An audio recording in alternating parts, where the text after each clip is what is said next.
Saludos, yo soy Miguel Montoro y te doy la bienvenida a este estudio bíblico, pero antes de comenzar, te recuerdo que me puedes encontrar en cualquiera de las redes sociales que ves en pantalla y en otras más, con esa imagen de perfil y ese nombre de usuario, Miguel Montoro Ministerio.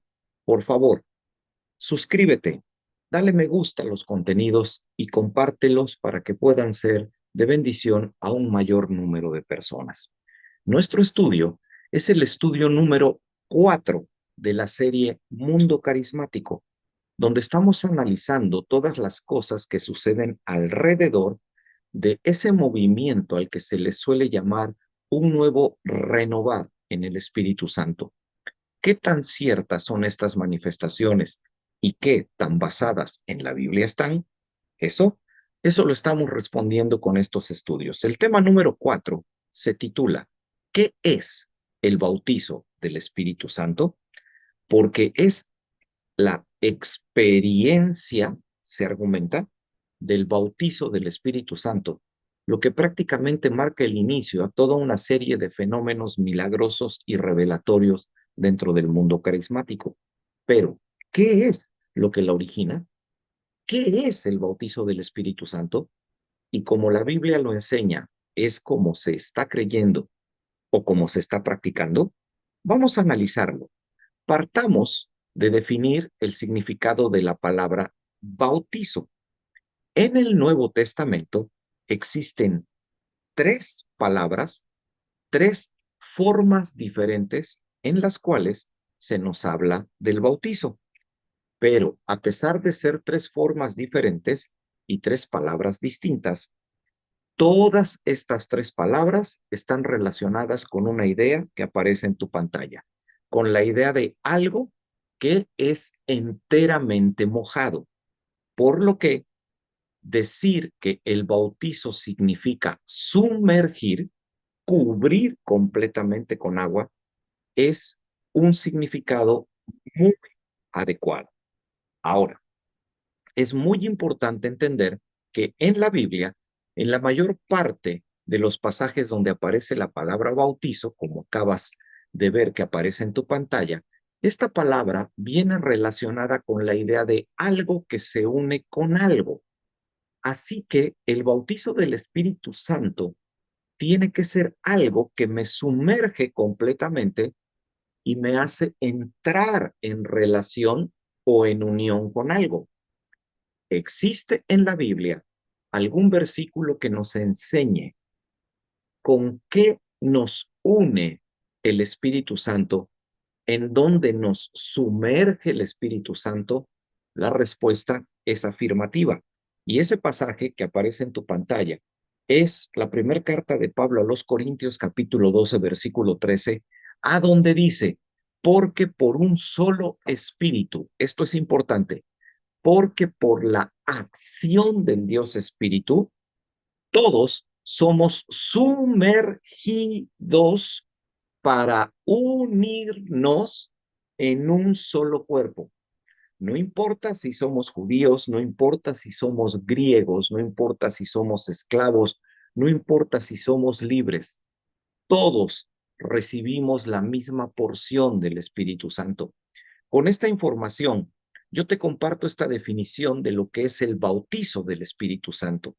Es el acto sobrenatural llevado a cabo por Dios en el cual el creyente se une, corrigiendo una de las letras que ves en la pantalla, el creyente se une con el Espíritu Santo y el Espíritu Santo lo hace pasar a formar parte del cuerpo espiritual de Cristo, que es la iglesia. Eso es el Espíritu Santo de acuerdo a la Biblia y su bautizo. Cualquier enseñanza diferente no está basada en la Biblia. En base a lo que hemos aprendido, llegamos primero a tres conclusiones. Las tres las ves en la parte inferior de tu pantalla. Uno, ningún hombre puede hacer absolutamente nada para recibir el bautizo del Espíritu Santo, porque es una acción que viene directamente de parte de Dios. Ningún hombre la puede pedir, reclamar, exigir, declarar o gritar para que tal cosa suceda. Punto número dos, el bautizo del Espíritu Santo es consecuencia de creer con fe en Cristo. Punto número 3. El bautizo del Espíritu Santo no precede, no puede venir antes, ni tampoco puede sustituir a la salvación que recibimos al creer en Cristo, porque Efesios capítulo 1, versículo 13 dice que habiendo creído en él, Cristo, fuisteis sellados con el Espíritu Santo de la promesa. Creo en Cristo, recibo mi salvación y recibo al Espíritu Santo. Y en ese momento el Espíritu Santo lo primero que hace es integrarme al cuerpo de Cristo, que es la iglesia. Hace nacer en mí la necesidad de buscar un entorno donde haya personas que crean lo mismo que yo creo para poder comenzar a crecer y alimentarme espiritualmente. Con estas conclusiones, entonces podemos decir que no es posible, uno, que el hombre provoque el bautizo del Espíritu Santo. Nadie lo puede llevar a cabo ni tiene el poder para hacerlo. Quien eso diga está mintiendo. Entonces, no es posible, número 2, que el bautizo del Espíritu Santo sea independiente a la salvación. Que tú le digas o le enseñes a una persona, hoy lunes has creído en el Espíritu Santo, has creído, perdón, en Cristo, el miércoles te toca recibir al Espíritu Santo. No, son dos experiencias inseparables. Entonces, no es posible que el bautizo del Espíritu Santo produzca manifestaciones externas antes que las internas, porque cuando el Espíritu Santo viene a morar en mí, empieza un proceso de santificación, un proceso que avanzará tan rápido, tan lento como yo le permita controlar todas las áreas de mi vida. Así que si yo de manera externa digo que estoy manifestando al Espíritu Santo, pero sigo teniendo los mismos hábitos pecaminosos dentro de mi corazón, solamente estoy manifestando emocionalismo religioso. Entonces, no es posible que el bautizo del Espíritu Santo obligatoriamente provoque la manifestación de dones revelatorios, porque el propósito del bautizo del Espíritu Santo es unirme al cuerpo de Cristo, no que yo revele nada. Eso es ejercicio de otras cosas dentro de la Biblia. Lleguemos a una conclusión y lo tomaremos basados en la Biblia. Y en ella encontraremos cosas bastante interesantes. Por ejemplo, en el libro de Hechos, capítulo 1, versículo 5, vemos que se le promete a los apóstoles y solo a los apóstoles que ellos recibirían al Espíritu Santo después de la ascensión de Jesucristo. Esta promesa, como ves en pantalla, se cumple en Hechos capítulo 2, versículo 13, donde los apóstoles y solo los apóstoles reciben la llegada del Espíritu Santo a la tierra y lo manifiestan a través de algo externo, que en este caso fue el don bíblico de hablar en lenguas. O sea, que ellos hablaban en su idioma, pero la gente los escuchaba hablar en diferentes idiomas. Eso es el don bíblico de hablar en lenguas. No juntar sílabas para repetirlas a alta velocidad. Bien, si los apóstoles manifestaron externamente que el Espíritu Santo había llegado, ¿eso no contradice lo anterior? Vamos a ver todos los argumentos de la Biblia.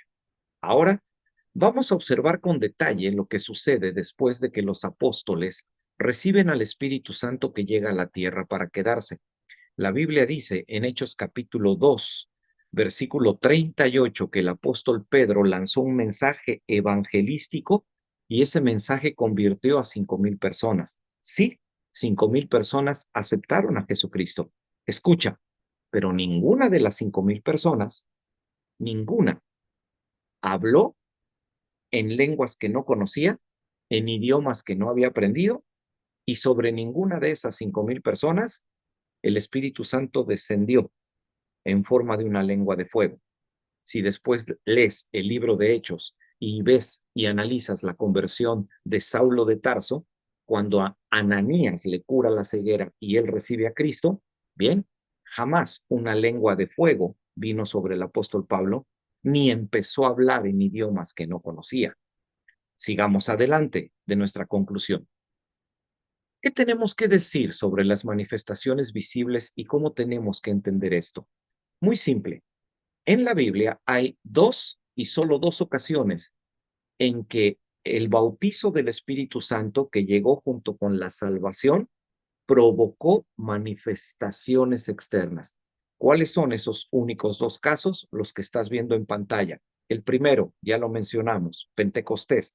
El segundo, cuando Cornelio, un romano y su familia aceptaron a Cristo. El Espíritu Santo vino a morar en ellos y tuvieron una manifestación visible de ello. Pero observa, aparece un patrón interesante. En el primer caso, Pentecostés, quien recibe al Espíritu Santo son judíos, en el segundo caso son gentiles, se invierte. En Pentecostés judíos, con Cornelio son no judíos. Vamos a la segunda columna. ¿Quiénes fueron testigos de que el Espíritu Santo había llegado? En el caso del Pentecostés, fueron gentiles, no judíos. ¿Quiénes fueron testigos de que la familia de Cornelio había recibido al Espíritu Santo? No fueron, en este caso, gentiles, fueron judíos. En consecuencia, ¿cuál fue el propósito de estas únicas manifestaciones visibles irrepetibles en la historia, como irrepetible es Pentecostés? Bien sencillo. En el primer caso es cumplir la promesa de Cristo de que el Espíritu Santo tenía que llegar y también de esa forma resaltar la autoridad que le era dada a los apóstoles como enviados especiales de Cristo. En el segundo caso, ¿cuál es el propósito de que el Espíritu Santo se manifieste visiblemente?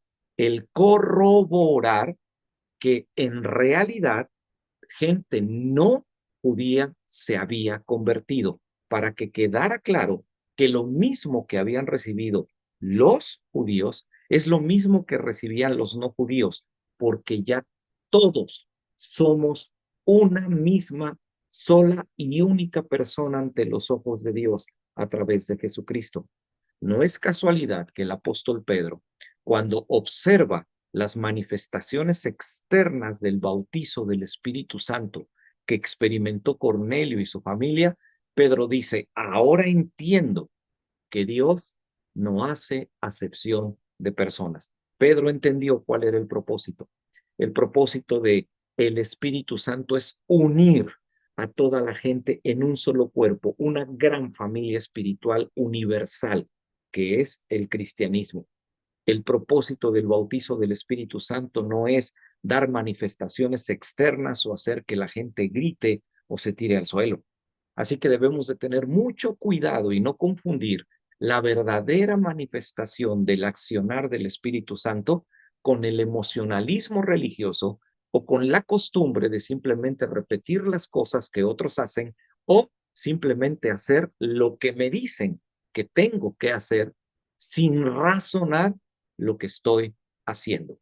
Reflexionemos sobre lo que realmente es el bautizo del Espíritu Santo y pensemos si en el mundo carismático realmente se está practicando y enseñando la doctrina del bautizo del Espíritu Santo de la forma correcta. Yo soy Miguel Montoro. Gracias por acompañarme en este estudio. No te pierdas los videos anteriores y los videos posteriores a este, de esta serie, para que aprendamos juntos más sobre lo que la Biblia dice acerca del mundo carismático. Que Dios nos bendiga a todos.